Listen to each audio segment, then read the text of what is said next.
right, here's the question. How many TVs do you have in your house? The answer to the question has changed over the years for sure. So let's work backwards. How many TVs do you have in your house right now? You have 2. 2. 3. Yep. I have 3.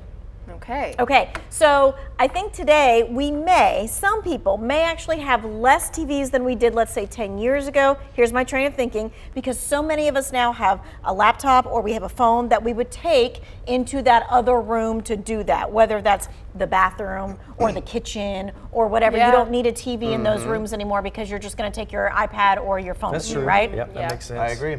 And let me just say, boy, when I got my first TV when I was in high school, it was the greatest moment of my life. It just felt What, so you mean in different. your room? I know. Yes, In your your room. room. Yeah. Okay, Yeah. so let's talk about that, because when you were a kid, how many did you have? And I remember, so this is back in the day, we had one. It was in the living room. That was it. That was it. We weren't allowed to have them in our room. Okay. Yeah. So then Mom- when I did get it in my room, I was very excited. It was a whole different feeling, but we just weren't allowed to. Well, for How old Tanya were and Gosh, maybe a freshman or Okay.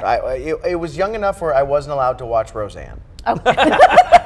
for Tanya and I, it was one TV and it sat on the floor. That's right. Yes. Yeah. I think this next stat is going to blow your mind when you think about TV and TV watching. According to nationaltoday.com, it wasn't until 1972 that sales of color television sets in the U.S. overtook black and white television sets for the first time. And today, June 25th, is Celebrate TV Color Day, which means there are a whole lot of people watching the newscast right now that remember seeing programming in black and white. Black I and remember that. white. Yep. And up on we do have a News 2 wall here in at our station, and some of those pictures, it's kind of like a memory wall. Yes. Yeah. Some of those photos are in black and They white. are. So it's really nice for folks like me who have just joined the team to be able, Right. 3 years ago, to be able to see. history. Well, the speaking history. of that, we have a little bit of history. So let's show you how it figures in. So it was August 18th, 1949. News 2 became the first station in North Carolina to do a live television broadcast. Then September of 1949, WFMY signs on the air as the 76th commercial station in the country. So there we are.